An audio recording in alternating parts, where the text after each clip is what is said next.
I got Cody because like a lot of white boys like their name is Cody that I know, and they like a lot of fun. You know what I'm saying? So I was Right. like, I told the one white dude like I'm gonna use Cody as my rap name because it's a marketing name. On top of that, how many black dudes you know I named thought that Cody? legit was your name, bro. But yeah, Yeah. you're for real, dude. There's like every fifth white dude is named Cody. Did so I know a know. lot of them. It's So like I was that. like, It's and like most of them are Cody or fun. So Blake. I'm You know like, what I'm saying? I love Wayne as well too, and one of the lines out of his songs that I remember the most that I actually like live my life by. And what I really want to like embrace in my life, like almost every day, is, she got pussy mouth and ass, call that bitch triple threat. And that's like really what I kind of try to live my life by whenever I'm out here trying. you a wild boy for that. But, Oh, You was a wild yeah, boy. yeah. No diss to my nigga. I love you, Hark. But, white people are paying attention to that shit at the same time, right? Like, so you're right. So you know what I'm saying? They are. They're totally paying attention to that. Sorry, dude. I'm a metalhead who's black as a motherfucking midnight. So I'm gonna say shit that you're probably gonna be like, "Where in the hell are we going?" But I'm gonna take you there. Okay. I'm unstoppable, like rolling, cracking out the mows. Never mind the road, I go whichever I'ma go. Nothing stop me though. Rain, sleet, summer, snow. What's up, y'all? Harkos here with the Music Making Sense podcast, and with me, as always, is the Dapper Dan Mohawk Man, KP. And as y'all heard in that little bit of a snippet before me, he's got his sip on, but it's not drink. He's just got tea. But either way, if I was even if he sipping was on drinking, that that's his yak, dude, business. y'all would know. Okay, I'm just gonna be real with that shit, dude.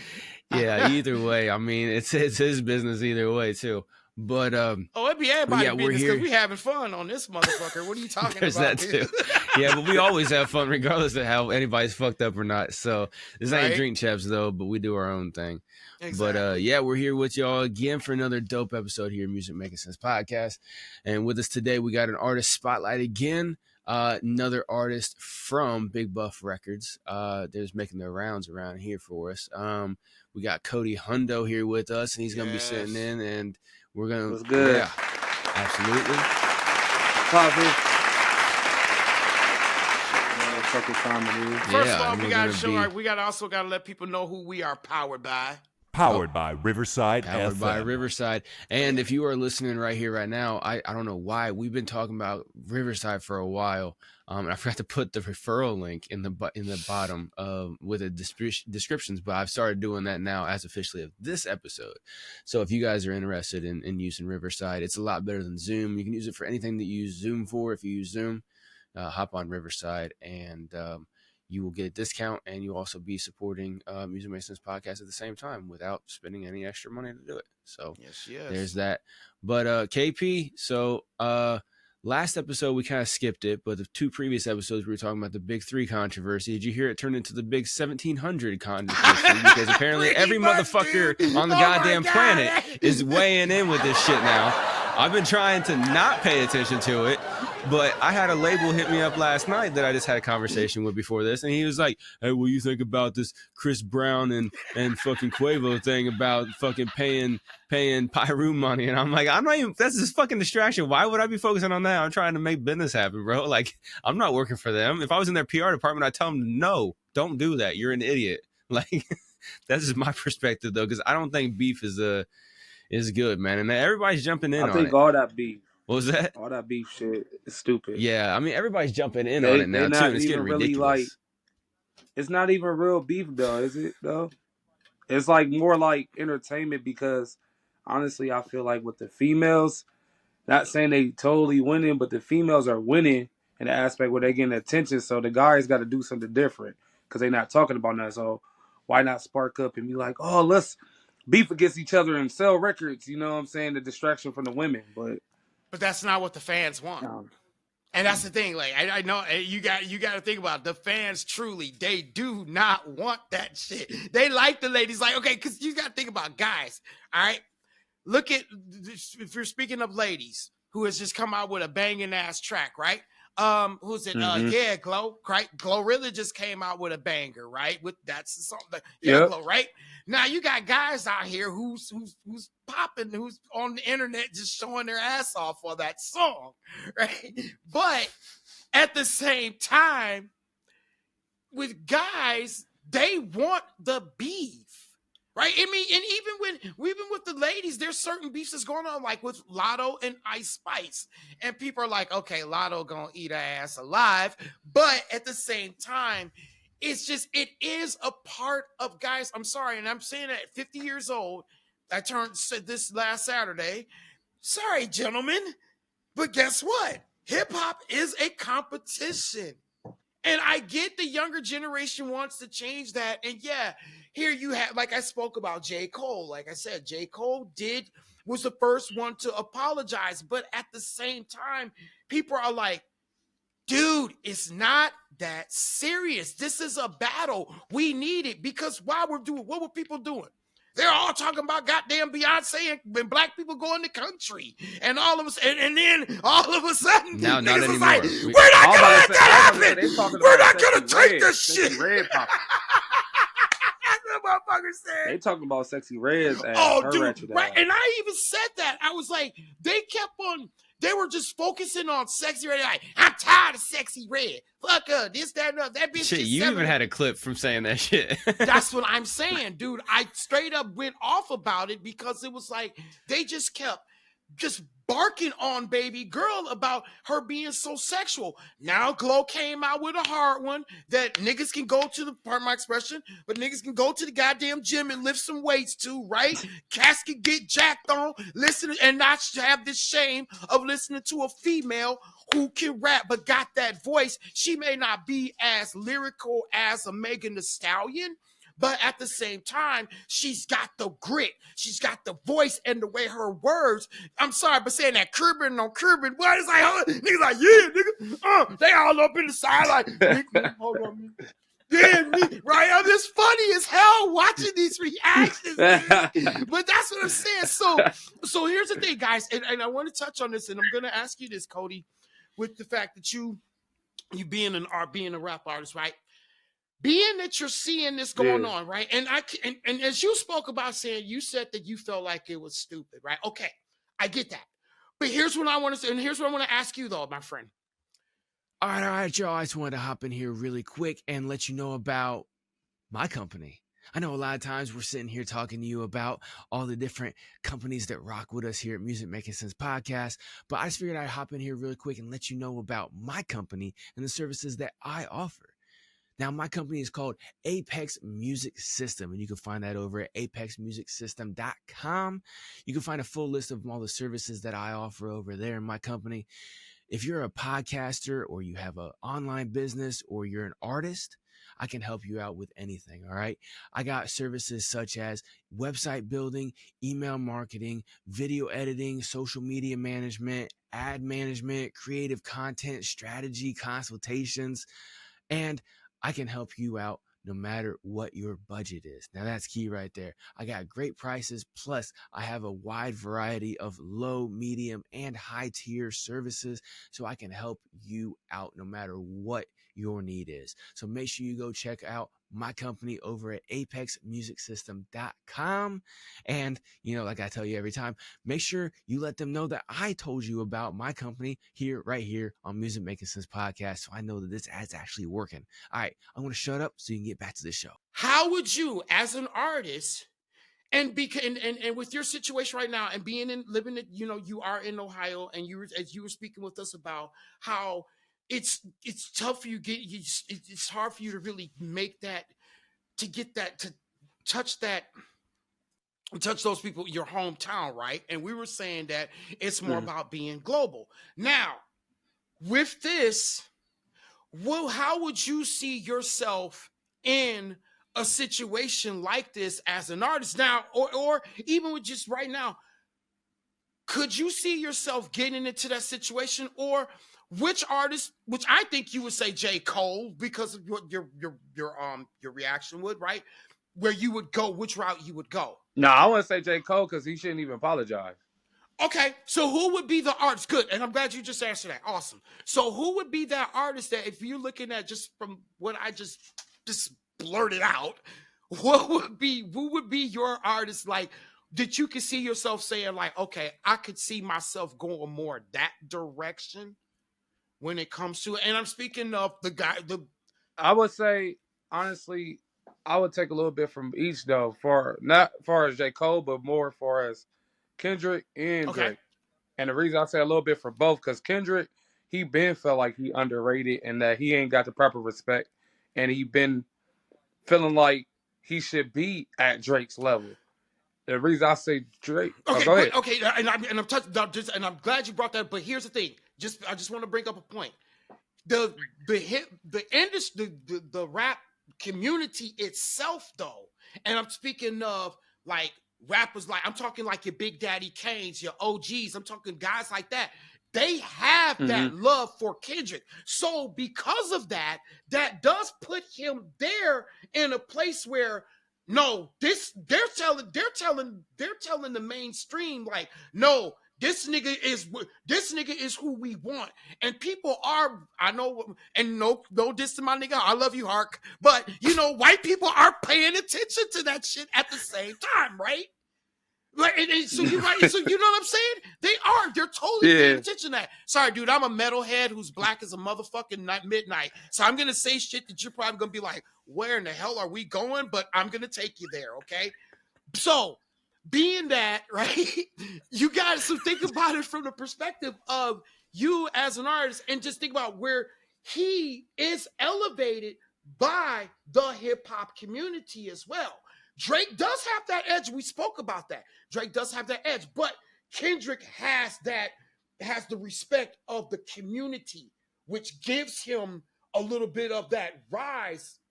That leverage. They give him that leverage. So, Right, and so Drake doesn't have the respect of the But that's community why I said because a he little bit has of both. real That's hip hop artists that actually write his tracks for him. So everybody knows he's bullshit.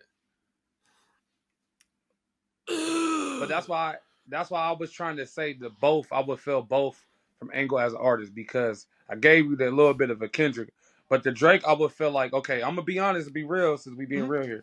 Only reason I feel like they coming at Drake is because he been winning for so long and he light skinned. The colorism stuff is real. Yeah. He light skinned, he killing the boards, and like you said, white people love him, black people, Latino, whoever, everybody loves Drake. Yep. Not everybody. Like, people from hip-hop, yeah, they love Kendrick too, but everybody loves Drake. Like, they feel like Drake is the golden boy and he can't do nothing wrong. So by him doing that, Drake feel like, shit, I'm on top. Y'all can't say shit to me. All y'all words is just bounced off of me. And by him doing that Tupac and that Snoop Dogg AI song, right, that was genius. right, yeah.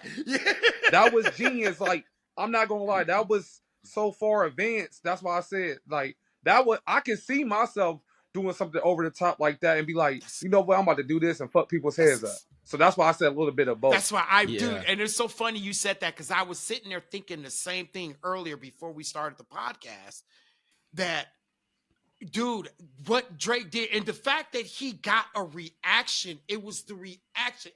And the fact it's controversial as all get out, right? And when we're thinking about if you think about with hip hop and how the 48 rules of laws of power work within hip hop, right? That dude, like that. That's why I went like, right? Because it's like that shit sends a chill up your goddamn spine. Yeah, it put chills in your body because you really felt like you was listening to Pocket Snoop Dogg, and he wrote for them. He ghostwrited. Normally, like Harko said, Drake has people ghostwriting for him. Also, just Twista said this: when you got a guy who can write, because everybody think Drake can't write. Bullshit. Drake can write. No, he can write. But here's the thing: Twista said this: when you got a motherfucker who can write, and then he gets with other writers, he's going to be the most dangerous. Yeah, that's because that goes back to what we were saying like a few episodes ago, where I was saying how like at Drake's level, that shit's written in committee. It's put up in committee. You don't release every song that you make, all that kind of stuff, because it's a big thing. And you know, like you said with the 48 Laws of Power, I mean, he really put his nuts on the table by doing something like that, because he was like, yo, I'm the big dog in this bitch. You know, I don't even have to fucking say it. Just let me lay it out here. Look, I can do this and get away with it. You can't. you know, type of thing. And that's kind of like the bravado portion in there. And you know, the thing we talked about too a few episodes ago as well is I thought it was really interesting in a weird way how these three artists are supposedly the top three when they're in different categories within even hip hop, let alone music. You know, like we talked about Drake, he's an entertainer. You know what I'm saying? He's like the Beyonce, but of like in a little bit different way. You know what I'm saying?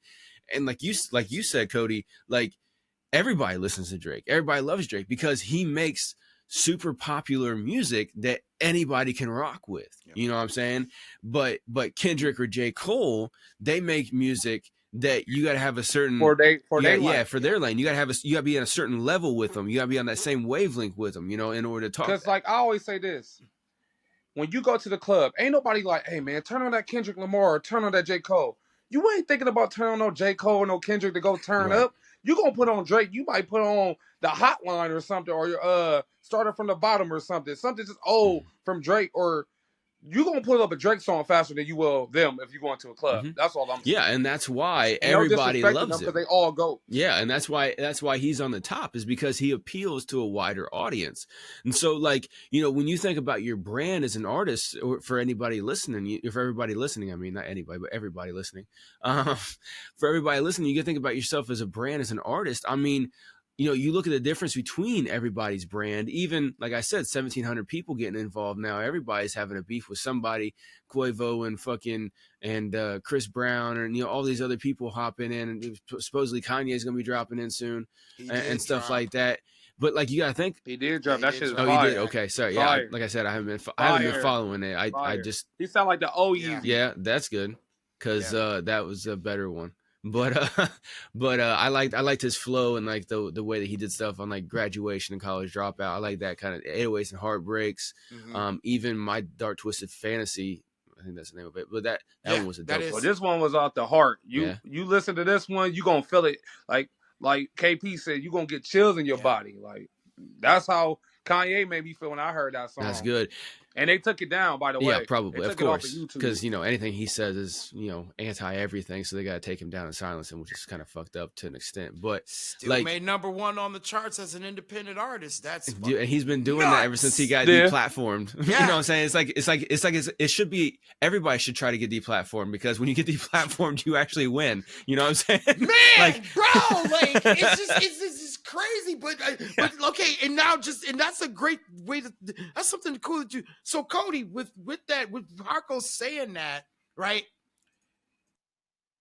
Where would you now, again, like, and I'm not saying not to say what, but again, when the fact that you're seeing this happen, right? Where do you, like, from a marketing aspect, where do you want to go as an artist? And also, just to kind of get square, what started you into, what got you into music? I want to definitely touch on that too. All right, what got me into music was, like, I grew up in music my whole life. Like, far as, you know, cleaning up the house, your mom them tell you gotta clean up the house and fold your clothes and clean your room. So she would play music like Biggie and Tupac and Bone Thugs and stuff like that. So do that, baby. Like, she would play like I grew up in, like, I wouldn't say it's a gangster house, but we listened to like real rap music, like, you know what I'm saying? Music, all different types though, not just rap. We listen to R&B and stuff too. But I got a love for music at an early age because I just like how it made me feel and dance and happy. And then, like, my cousin, shout out to my cousin Ben. He used to always like write music, and I used to be amazed because he would like have folders and folders, and I used to be like, cuz, why you won't like take this stuff serious? And he like, oh, I am, but he wasn't really like believing in himself. So I said, you know what? If I get on, I'm gonna put my cousin on, because he was like my favorite rapper of all time is Lil Wayne, by the way. So he was like Wayne to me, because it's like the stuff he would come up with, I'd be like, wow, man, I need to start writing. So I just started getting into it. And I say around like 2013, 14, when I had my daughter, I took music really serious, and I bought me a laptop. I paid this dude 150 to record 12 songs, and that's when they had the hard copy CDs. It wasn't digital and streams and stuff. It was just CDs, Right. and I made like $400 selling my CDs by hand. Like, so I was like going out there. So it was a different ball game, but I really like it. I just wanted this so bad. All right, y'all, let me take a quick break right here to tell you about something that's completely fucking ridiculous, okay? It's called horribledesigns.com. And I personally know the owner, and he's just as ridiculous as this whole fucking company is, okay? If you or someone you know loves stickers and mugs and shirts with crazy, outlandish sayings on them that just are designed to catch people's attention out in public and get them to laugh and point and ask you, hey, where'd you get that t-shirt, or where'd you get that sticker when they see it on your car and stuff like that, y'all got to go check out horribledesigns.com. At horribledesigns.com, they have all kinds of ridiculous sayings on stickers and coffee mugs, t-shirts, vinyl stickers, magnets, and even mouse pads, okay? And I'm telling you, if you guys have not checked out horribledesigns.com, you got to go check it out, because some things are straight up great, like the American Muscle mouse pad. It's got some awesome pictures of great muscle cars if you're into cars, or you know somebody who's into muscle cars and they need some great mouse pad to have while they're on the computer working. But then they also have dumbass fucking t-shirts that say things like, are you staring at my ass, with a picture of a donkey on it, or stickers that say, are you staring at my beaver, with a picture of a beaver on it. Stuff like that, man. Completely ridiculous shirts and stickers, coffee mugs, everything like that. Anything that you could ever think about having just to get people's attention, make a statement out in public, and just completely be ridiculous, and to do it with some horrible designs at the exact same time. And like I said, I know the owner, so he hooked us up with a great deal where you can save right now by using the link below in the description. Whenever you go there and shop, you will not only support Music Making Sense podcast, but you also get a great deal on any and everything that you decide to purchase every time that you use that link right there in the description below. So make sure you go check that out right now, horribledesigns.com. Use the link below in order to get good savings. Go check it out. Buy some ridiculous shit for yourself or someone you know. All right, now let's get back to the show. So, Yeah, out there to and get it. that's a good way to start as well too. Yeah. You know, I mean, like, I love Wayne as well too, and one of the lines out of his songs that I remember the most, that I actually like live my life by, you know, and what I really want to like embrace in my life, like almost every day, is, she got pussy mouth and ass, call that bitch triple threat, you know, and that's like really what I kind of try to live my life by whenever I'm out here trying. You a wild boy for that. Oh, You was a wild boy. But no, like for real, man. Like whenever I heard that line, I was like, yo, that's nuts. Like, but like Wayne is sick with it. He's always coming up with slick shit like Man, that. Wayne say some shit that you be like, Wait a second, what? how Yeah. you rhyme I that know. word? I didn't even know that rhymed together. Yeah, Type Like, shit. have you heard his track that he did with what's that dude's name? Benny the Butcher. It's called Big Dog. Yeah. Oh yeah, he Dude, killed he that. killed And it they with was- that. And what's really crazy is he went full circle on his verse with the shit too. That's what's Wayne crazy. killed everything. I heard him kill like a piano jazz Mhm. song, like with a singer that was like a different type of style for him, and he killed it like Wayne. Mhm. Like, Yeah, and he does So it's that, like- man. He's so sick with it, dude. Like, I love him, man. Like, I mean, for real though, one of my favorite tracks from him is Hustler Music. It's because it's just like Mhm. it's like one of the more raw ones. Like, I mean, he's got a lot of tracks. Like, pretty much anything. my favorite song is The Mob. Yeah, you like Oh, that Carter one? too, when it hell, started off. yeah, that one was- Man, Carter 2 is a classic. People sleep on the Carter That 2. was. If you put on Carter 2 right now and let number 1 play, you will understand what I'm talking about. Like how he just rolled that mob beat and the ad libs and the singing on it. Oh my gosh, it gets chills in my body right now because he rap. One thing about Wayne, he was rapping 3 whole 16 verses bars.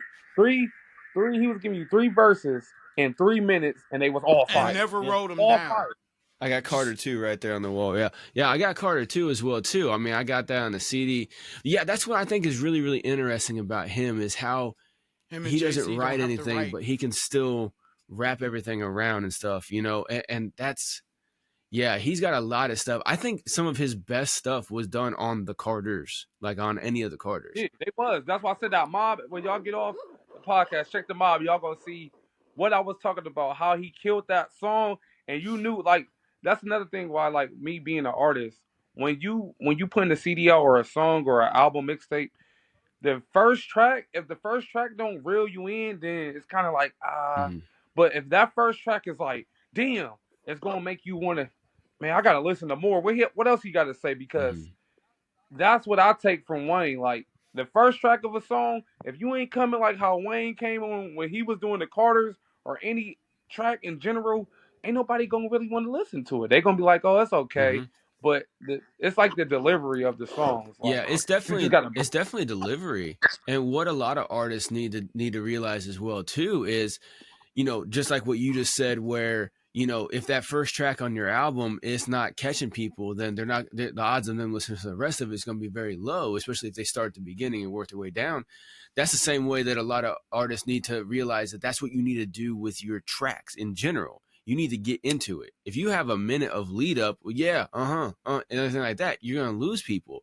You just need to have like, you know, like fucking a bar maybe of beat and then get into it. Have some fucking just something catchy. See, like with me, I ain't gonna lie. I'm like, I could be a lyricist and lyrical, but I like more so making fun music and catchy music and stuff that I'm really living. I don't do the cat rap or like fake all the drill music, all the shooting. Like another thing about the shooting music, since we talking about music, the shooting music is messing our youth up because most of them guys that's be talking about the drills and shooting, they're not doing that. Like I tell my son this all the time because he likes stuff like that.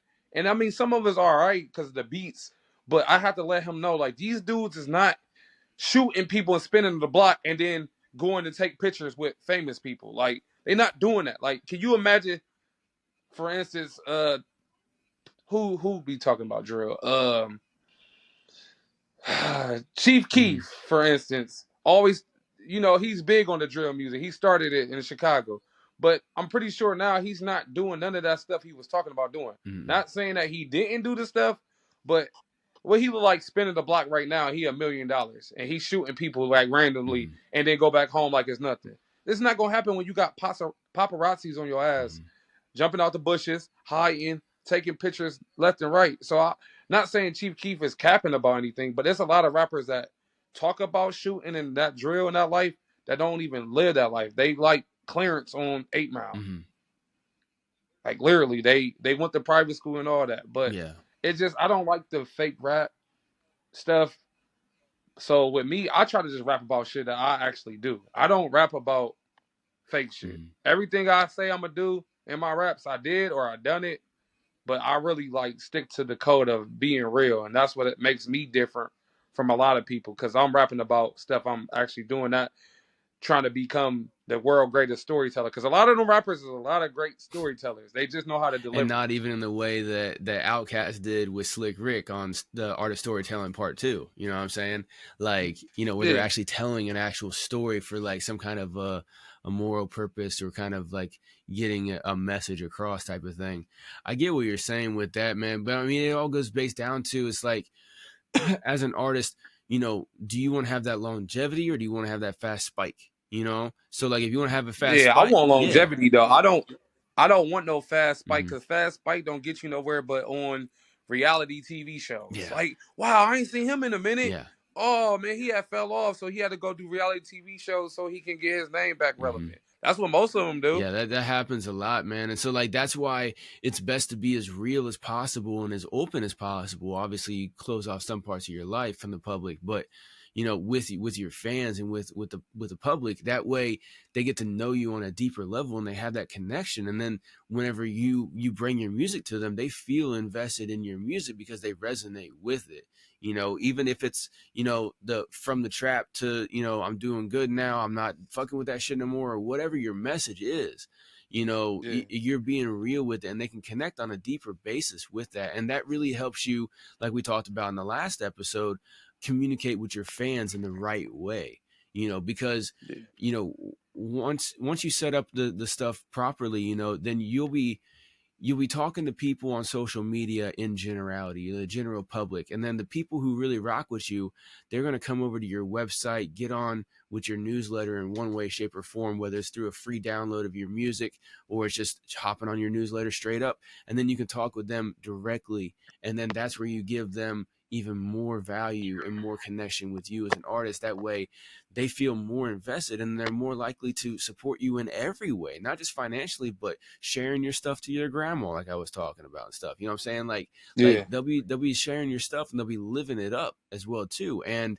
that's, you know, having the proper communication with your fans is what's real.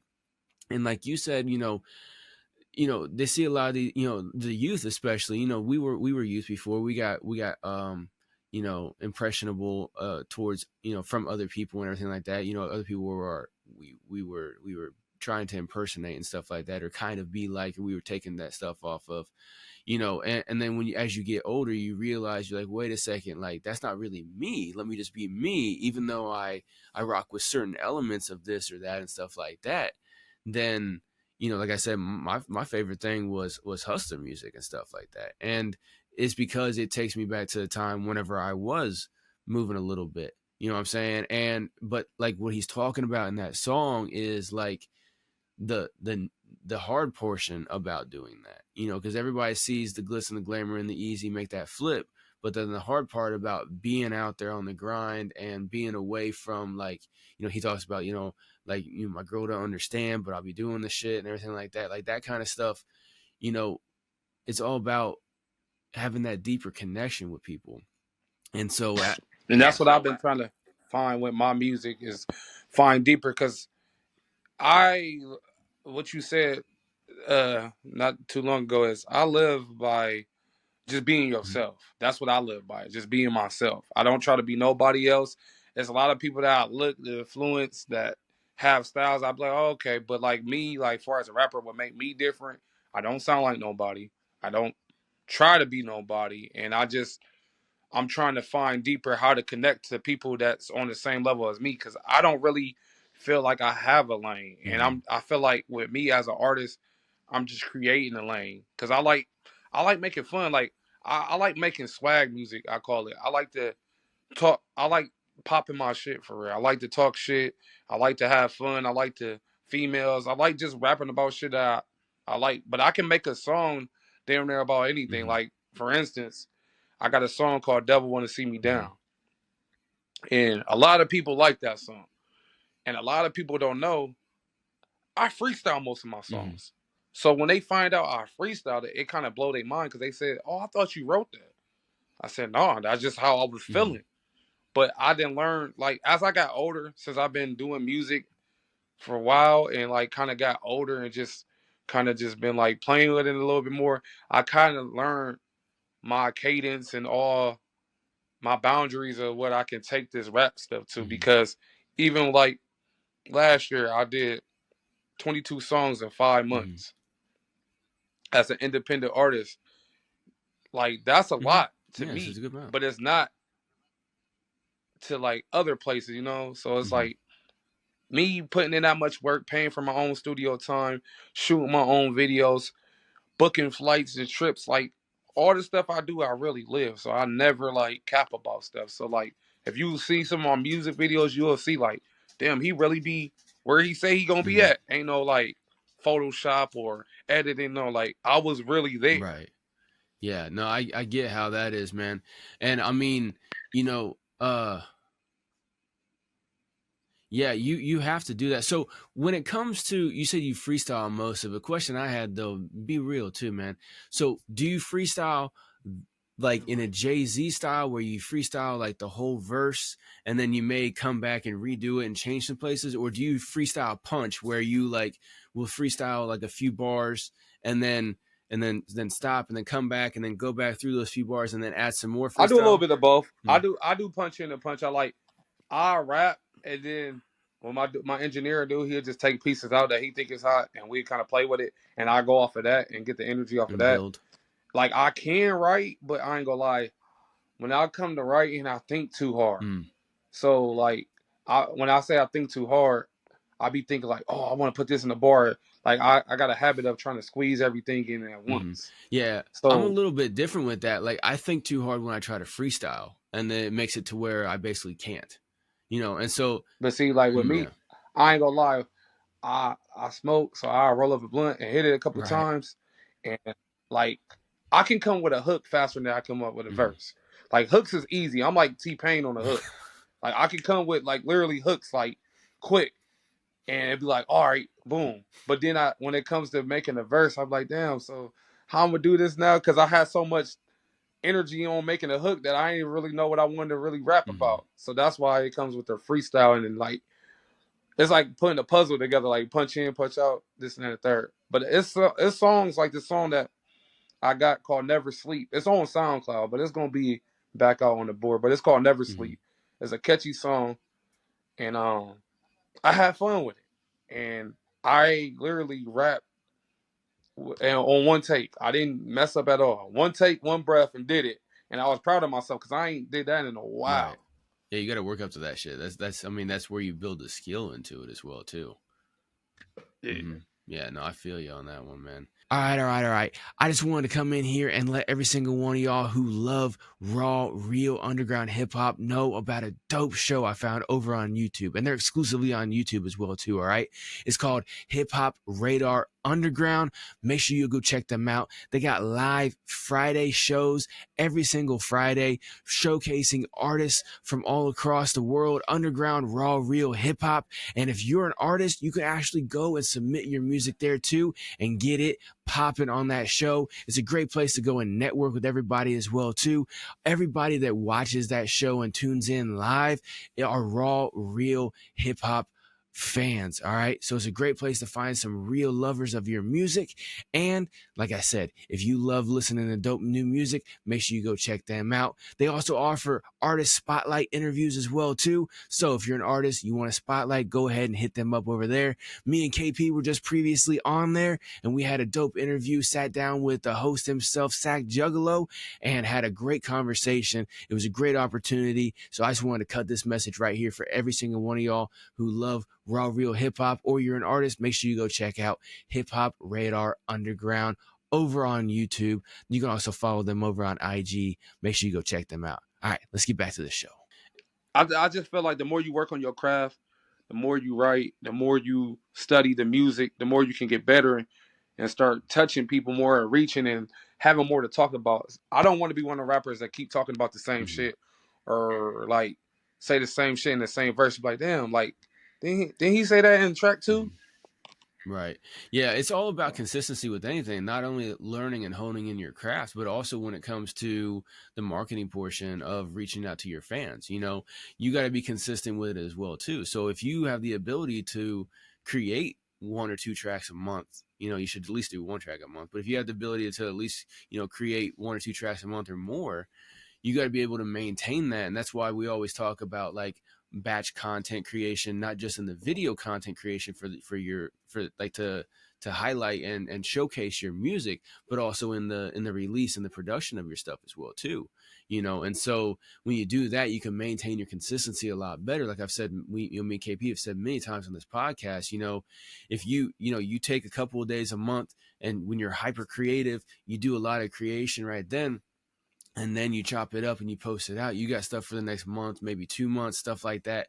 And now you're staying consistent with your fans and everything. And that's because that's what they want.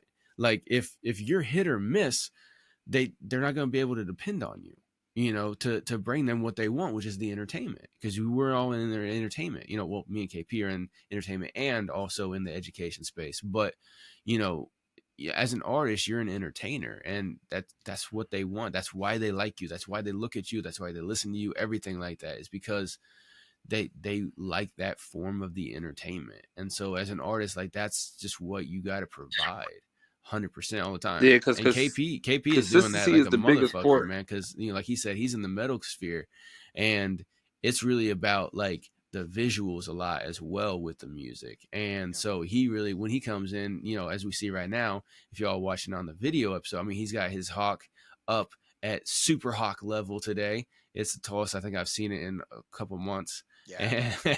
And Because I really had a got show it. on Saturday. Yeah. And you said you had a show on Saturday. Dude, you said your birthday was on Saturday? Like 420 is your birthday? No, my birthday was April 13th.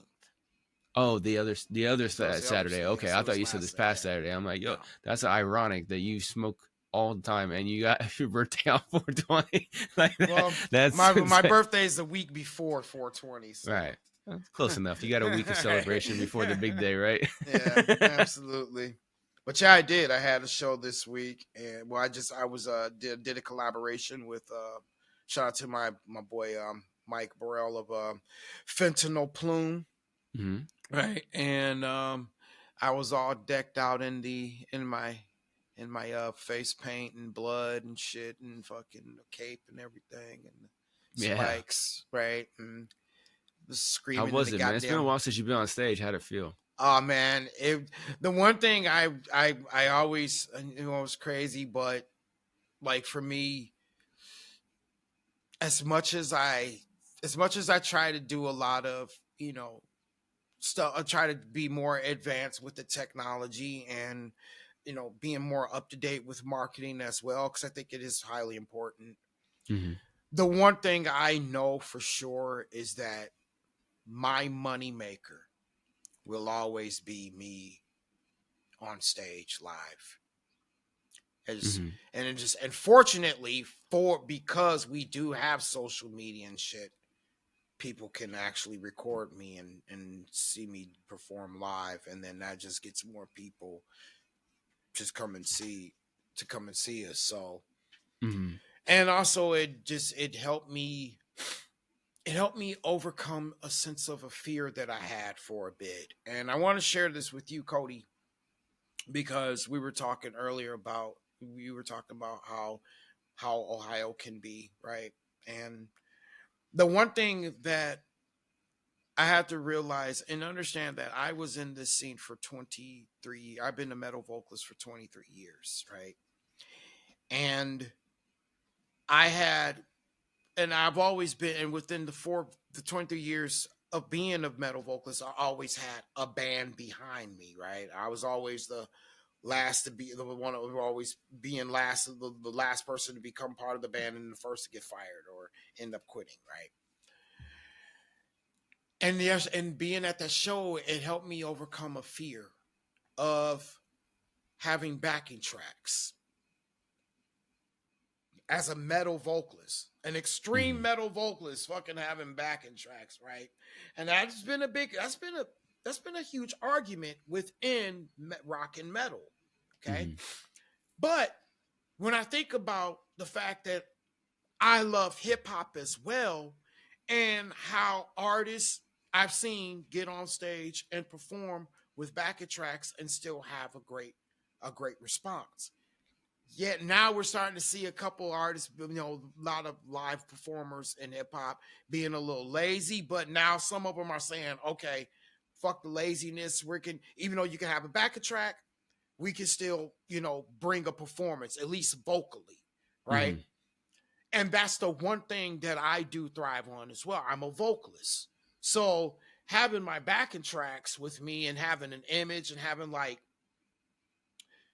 just thought about having two dancers and headbangers on stage with me, where they look like they're my minions or they're my two, right? They're like, I have them on chains, but then I fucking unleash them so they can just fucking start windmilling the head, and I'm sitting there just screaming, and I got the blood and shit, because I realized people will still love to look at me perform, right?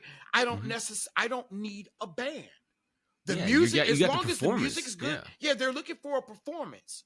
Long as the music sounds good and I sound good with my vocals and people are into it and I get people participating with me, especially at smaller shows, they're going to start getting used to the music. And then if I start getting out this unique form of merch, as well as making sure I have the one traditional piece of merch that they will always buy, t-shirts, right? But have a cool, Yeah, that's why I got my right?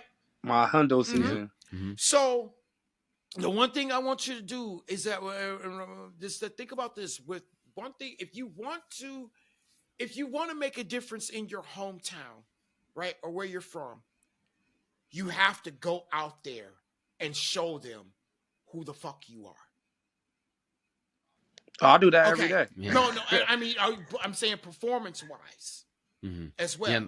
Oh yeah, right? yeah. You got to go out there and show them who you are, and show them when it comes to your music, like, hey, I'm Cody Hundoe, and I want y'all to, and let them know who you are, and put that shit out there. And the one thing that we talk about, because we learned this lesson from one of the from a podcast, I can't think of their name, but it was there was a podcast with Wendy Day and the couple.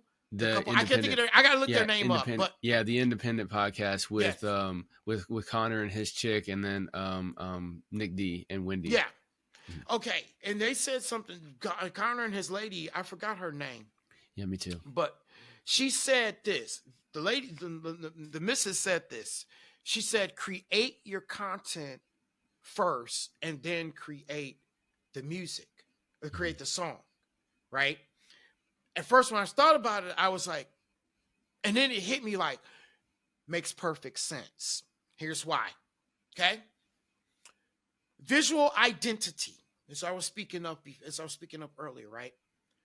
When I also think of visual identity, shout out to Natasha Brito of Austere, who teaches this course about visual identity, right? And the one thing that she says is that, and the one thing that it displays is that people are going to know who you are by what you look like.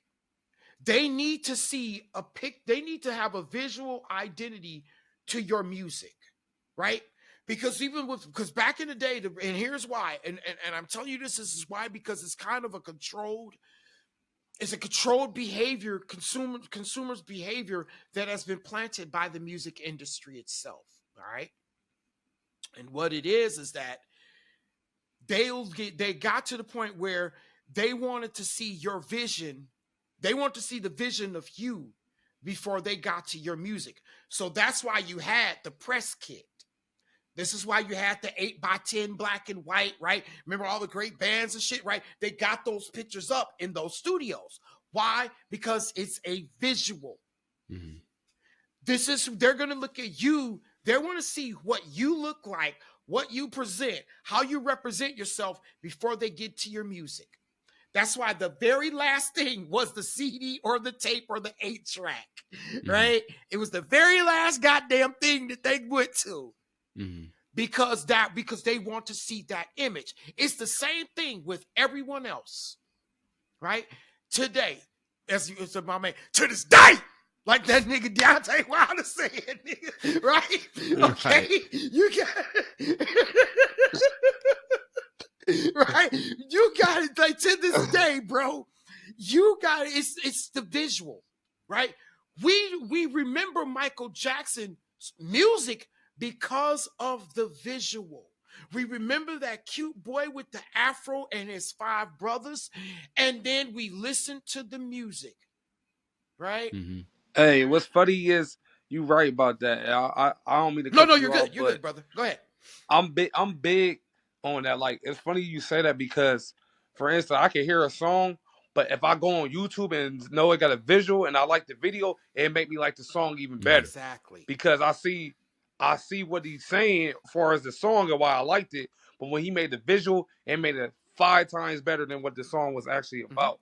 Because the visual made a point across it. So I like how you said that, because I always tell people in general, and my kids, I like the visuals better than the actual song because it helps. Well, whatever. Just like what we've talked about before, when we've talked about sync licensing and placing your music within products of some kind, that your music, yeah, of course, your music's gotta be great. If your music sucks, it doesn't matter how good it looks, right? But the visual, like, it gives that image, and then your music connects to it. Like, for instance, anytime I hear that one song from Rage Against the Machine, I think of The Matrix, because it was at the end of The Matrix, right? Like, what was it?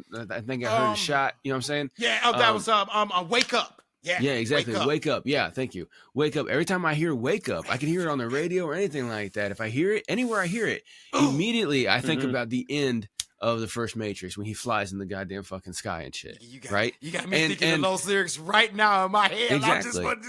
Exactly, right? So, like, when you think about stuff like that, you know, you think about, you know, you get a mental image when you hear a song.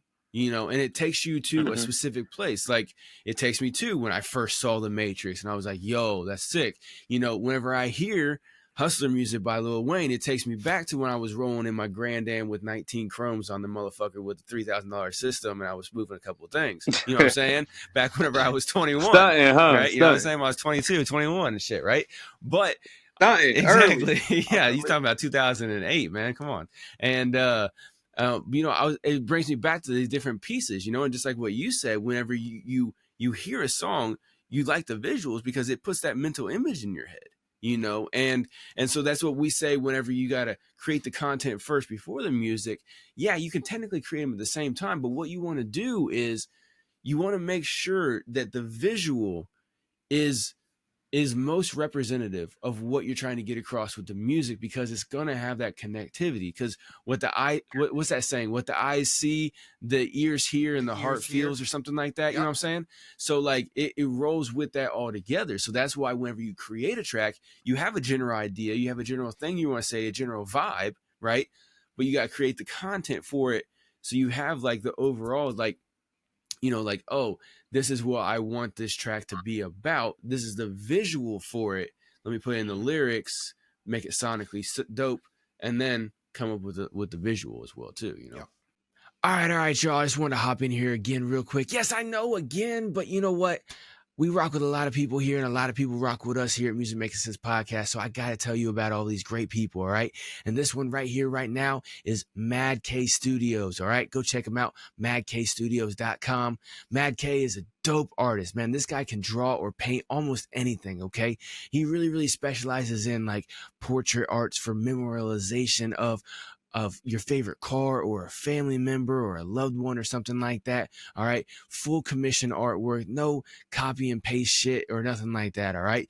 Custom designs. If you want it, make sure you go hit up madkstudios.com for your custom art piece. And you can even go check out some of the pieces that he's done for freelance and stuff like that. And you can also get it on a shirt. He's got coffee mugs and mouse pads and all kinds of other decorative pieces of artwork that you can go and check out as well too. So if you're a connoisseur of art, you're looking for a nice piece of knick-knack or something like that around the house, or if you want a custom artwork designed for a loved one or something that's cherished in your life that you want memorialized in an actual painting, a real painting, make sure you go check out madkstudios.com. Let them know Harco's over at Music Making Sense Podcast sent you. All right, let's get back to the show. Yeah, because, like, well, one of my my first visual, my first visual now, like, that's better quality, I did bottles 2 years ago, and people was like, oh, wow, you made it, like, because the visual I did was dope, and I had, like, my own little vision. But when I did Ghetto Luck, I shot that in Miami, and I have people literally to this day call me like, hey man, Ghetto Luck is my favorite song because of the video. How you in the video, they be like, where was you? You wasn't in Canton when you shot that. I said, no, I was in Miami. If you listen to the song, I said it's necessary. In the month of February, I took it down to Miami. I should have won a Grammy. And, like, if you look, you see palm trees, you see the sand. It was just like Canton, Ohio. It's a beautiful Come vision. on, now Canton, Ohio is right on the ocean. Shit. So it's like I understand exactly what y'all mean about this Right. That's too much, dude. Well, you know this, KP. You're from Detroit originally, so you know what it's like around here. Oceanfront property everywhere, bro. No shit, huh? But no, like I get what you're saying, man, Cody. Is Fortunately, I didn't live in that. I didn't live as close to the river because I lived on the west side, so I didn't live by the Detroit River. But when you walked over to that sucker, and when it was wintertime, oh my goodness. Yeah, the lakes are something else up in here around the Yeah, Midwest, man. though, man. The lakes are where Yeah. it's at. They're damn near like an ocean because they're so fucking Oh, big. yeah. The Great Lakes. But no, I know what you're saying, man. It's like, you know, you put together those dope visuals, and then people resonate with that because, you know, people are visual. Like, yeah, you know, you don't hear Jimmy, you feel Jimmy, but at the same time, like, if you never saw that motherfucker on stage with his whole elaborate get up, you know, rocking the fuck out of that goddamn guitar upside down, I believe it was, he played it. Like, you would on have, fire, yep. yeah, all yep, that shit, you know, and blazing, yep, and it was upside down yeah, because he's a lefty, so he flipped And it. you, Yeah. it was funny what y'all talk about visual because people pay attention more to visual also because when I Absolutely. did bottles, I didn't have girls in there, and the song was about girls popping bottles and having mhm, fun. But I couldn't find no girls that I wanted at the time, right, and they was acting corny. So Ghetto Luck, actually, when I made Ghetto Luck, I told my director when we was in Miami and stuff, I was like, "Hey man, we gotta find some girls." They was trying to hate on the visual on bottles. They didn't understand. So when I came, I didn't hear mhm. nothing at all bad. It was crickets. It was almost like, Night and damn day. man, he hit everything on the Yeah, checklist. because the content matched the track. Mm-hmm. You know, Yeah. because, you know, in the song, like you said, you were talking about popping bottles and girls having fun and shit, but it was just a dude in the fucking track in the video. You know, it's like, Yeah, whoa, they was like, oh, all he got is his friends in right. there. All he wears polo. All he wears Nautica. I'm like, man, y'all thinking about the wrong Yep, shit. but you were representing visually the wrong shit at the same time. You know what I'm saying? Because Yeah, I of know because I circumstance. didn't have Right, the girls exactly. and the bottles and Yeah. fun. So that's why I learned from my first Mhm. video. Whatever you say in your rap, you gotta have in the visual also times Yep. 3. And I did that with Ghetto Yep. Luck, and Yeah, I mean, man, you it's learned your still lesson slept though, on, you know, but because that's what it's all about. Is about having that image, like KP just said. You got to create the content first. You know what I'm saying? So you got to yeah, make sure, okay, if I create this track like this, I got to be able to bring it in the visual. So let me work on the storyboard line for the visual and make sure that it's something I can do, and then come up with a track. Because, I mean, there's plenty of people that put out dope music, but it doesn't go well on the media of today, the which is visual. social media and short form video content. It can't move on social Yeah. media on short form video content because they don't have any video content, even long form or short form. It doesn't matter. You know what I'm saying? The visual is not there to represent it. And that's really where it lives. You know, especially if people are scrolling through with their shit on mute. You know what I'm saying? You got to catch their eye before they hit unmute to listen to your track. Yep. You know, and Yeah. so, you know, that's why you gotta bring it with those visuals. You know, and you learn that, and you know, there's a lot of other people that have learned that as well too. But that's just the main thing you can always think about. It's like, look, we got to be able to get people's eyes in order to get their ears. It was crazy. Is like before I even start like taking it real serious these last couple of years. Like I said, I got my own clothing brand called Hundoe Mm-hmm. Season, and I was like trying to figure out just like different other ways to be an entrepreneur.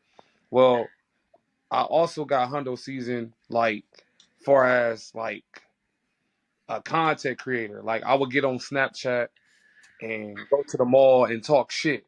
Like I would show you everything I'm buying or like just kind of Right. flex. And people be tuning in. I'd be like, damn, they tuning in or girls would be hitting me up. So I was like, I really got people's Right. attention because I would show my shoes first, like what shoes I got on because I always got some fresh kicks on. And girls would be like, oh, I ain't got those or can you buy me some? So the visual is very, very important because people pay attention to your appearance and your image. And a lot of people think I'm bigger than what I really am. You know what I'm saying? Because it's just what I've done over the years as far as traveling, carrying Mm-hmm. myself, and like just being the person that to handle his Mm-hmm. business. So like I'm trying to do the same thing with this music stuff. It's just going through some loopholes, Okay. but I got it But together you can though. put both of So those together. yeah. You know what I'm saying? You can create that content in the mall, maybe not on a live, right? But you can have it as a pre-recorded or whatever. Chop a couple pieces of edit in there, throw your music on in the background. You know what I'm saying? Especially something that fits the vibe of it or whatever, you know, something that has a pop to it. And then now that's multiple pieces of content that you're putting out there with your track on it. that track starts circulating a little bit better and stuff because you have more pieces of content representing that.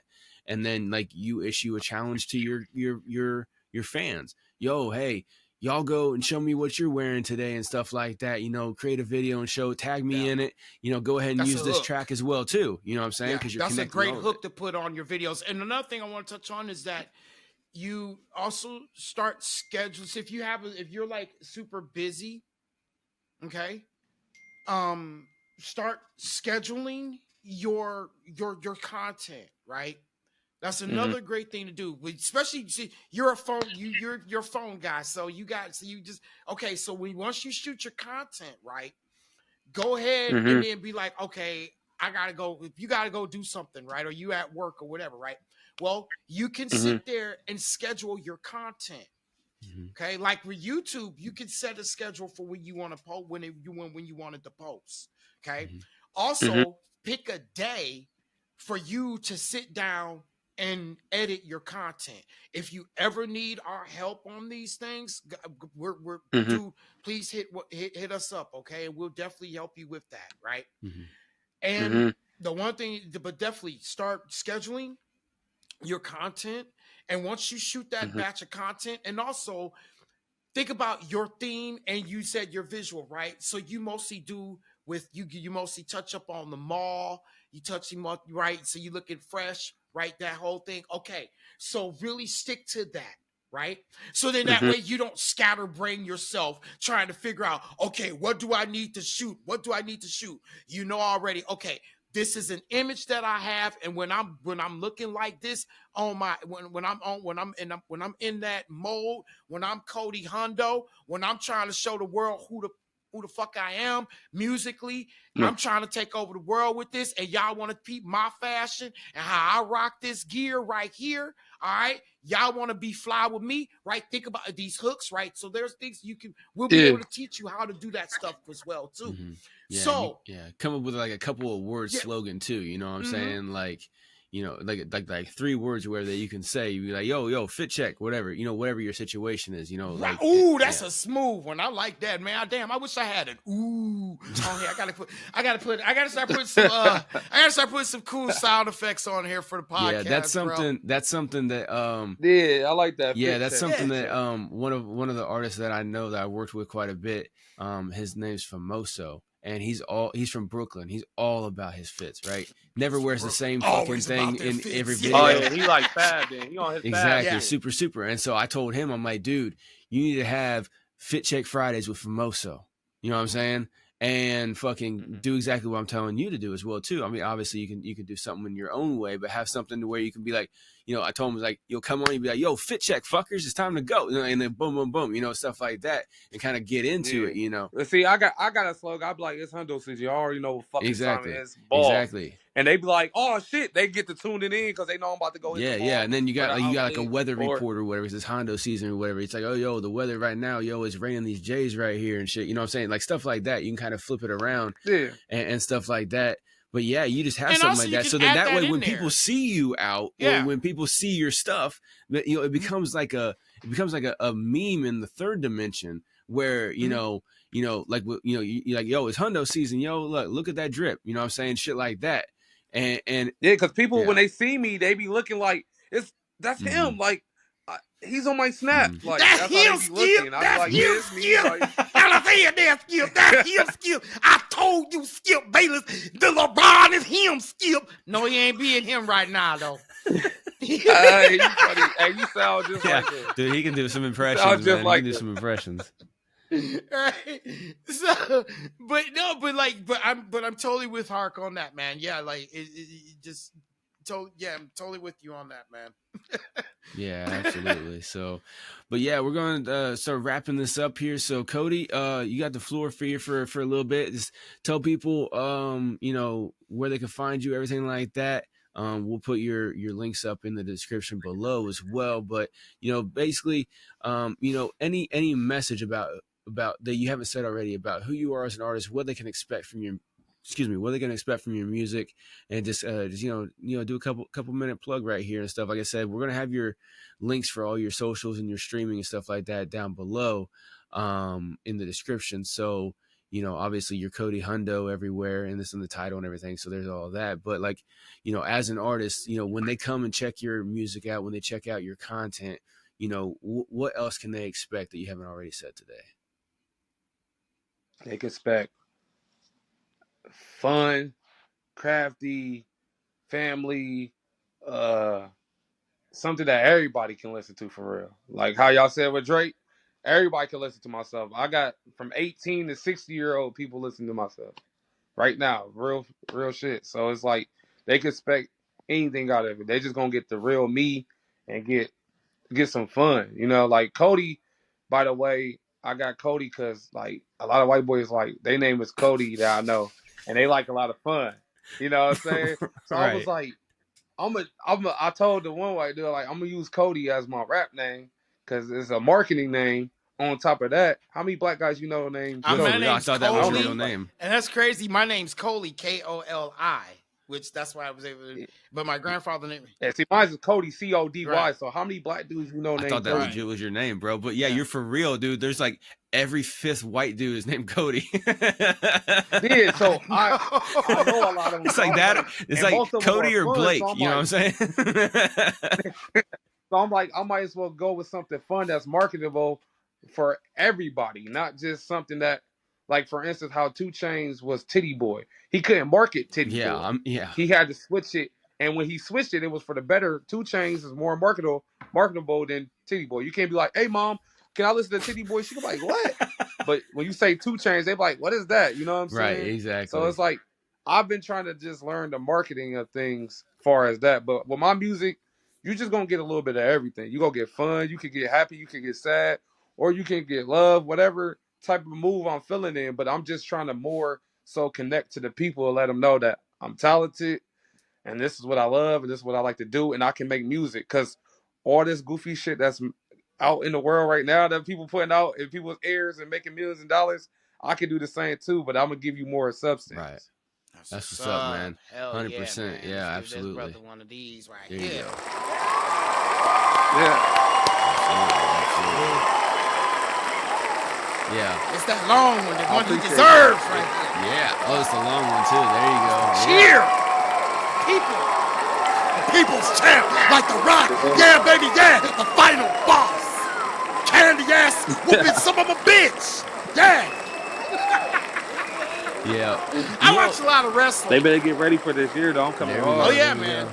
We ready That's what's for up, it. man. Absolutely. And you can do it, man. You just gotta focus, plan, everything like that, and you'll be getting it taken care of. And I know, like I said at the beginning, you're rocking with Big Buff Records, and you guys got a team, like a family basically is your team around there. Like when we had Seth on, he was talking it up about how like y'all all work together on shit and try to help each other out and everything. And so that's really, really dope to have that connection and stuff like that. And as all of y'all get bigger, hopefully that maintains, how the ego is, especially in hip hop, but yeah, I definitely see it could definitely move, man, because positivity pays all the time, and the more universal music that you can make, the more that you can market it easier to a wider group of people.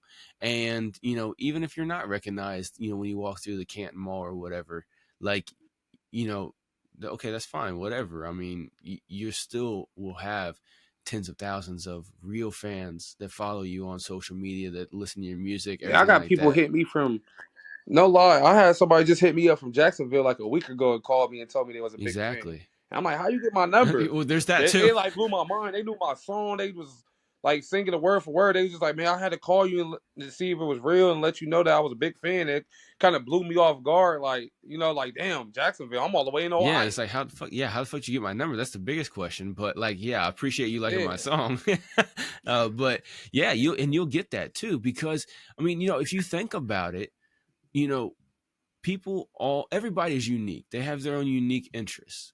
And, not everybody's going to be into the same thing. So, you're going to be able to resonate with people all over the planet in small pockets all across the planet. You know what I'm saying? But they'll come together under the one banner of, rocking with Hundoe season, be a part of that movement. You know what I'm saying? And that's really where it's actually going to be at right there. So, yeah. So, every single. They can find me on Hundoe Season on Instagram, Hundoe Season on TikTok. Cody Hundoe is my rap name. That's on Spotify, YouTube, all that. So if you just put Cody Hundoe or you put Hundoe Season, all my shit will pop up because it's connected to the same. Absolutely, yeah. And like I said, But I'm on every platform that What's you the can think spelling of. for season though? Because we saw that it was two different ones. So give us the spelling for season, so that way we can. it's spelled traditionally. Season. Okay, so it's a regular. traditional spelling of season. Yeah. Cool. Yeah. Yeah, it's a traditional season. Like Hundoe Season just and oh yeah, that's what I was gonna say too before I go. Hundoe Season, because a lot of people ask me this because when they buy my clothes, like what do Hundoe Season mean? Because they got a big ass H on it. Matter of fact, I grab one real quick, show y'all. I don't know if y'all see it, but this right here is my logo. There you go. My t-shirt. I got t-shirts and hoodies, but it got a clock on it in the plane. Yeah, we The saw plane that. means Okay. mean fly, and the clock mean time is money. So you fly, time is money, and you keep it 100. But like you just got seasoned with it. Like you get fresh because I could get fresh in anybody else stuff, but when you put on Hundoe Season shit, you gonna feel like, damn, I felt good. I feel like it's that time. Right. Okay. Right. Okay. So, absolutely. There you go. Absolutely. Yeah. Like that. That's what's up. But yeah. So I appreciate y'all for having me. No too, problem, man. It's definitely an honor to have everybody on here rocking with us, joining with us and stuff like that. And for every single one of y'all who tune in every single week, definitely appreciate y'all as well too. We always come here and bring y'all dope knowledge and different ways of thinking about different things when it comes to your music marketing or just marketing in general, branding yourself, everything like that. As always, if you need anything from me or KP, just hit us up, musicmakingsensepod.com. You can find all the socials and streaming platforms, all the information as well too. And you can just send us a message right there on the website. If you got any questions about marketing services, website, distribution through Sony Orchard, any kind of situations that you want, we can definitely help you out with anything that you need. And just get at us, and we will keep bringing you content every single week. And I've been trying to make sure I do like a little bit of a bonus content every week about midweek as well too, with some of my walks where I'm thinking about different topics as well too. Make sure you go over to musicmakingsensepod.com and sign up for the newsletter as well too. I've been sending out weekly newsletters about different topics and a little bit more detail and stuff like that as well. So make sure y'all go check that out. But until next week on next episode, y'all have a good one, and we will see you on the next one. And Cody, you're in for a treat, man, because we like to play some crazy music and have some fun with a little bit of dance at the end of this. So go ahead and play that funky music, Mohawk, man. All right, bruh. Oh, this is a different one, man. You fucked it up with some different one. This is powered by Riverside. Gotta get the advertising on, bruh. Oh, okay, all right. I see. That beat though, it still gotta hit. Absolutely. Shout out Mad K Studios over there, Home Designs, Hip Hop Radar Underground, and of course Apex Music System, Tennessee Hot Sauce Company. That's all the people that we are actually powered by besides just Riverside. Shout out to every single one of those companies. Links down below as well too. Now play the outro music, KP. All right, now we can get it on. There we go. Yeah, that's my jam. Fuck me up with that other song, you know what I'm saying? Hey, y'all. Yeah.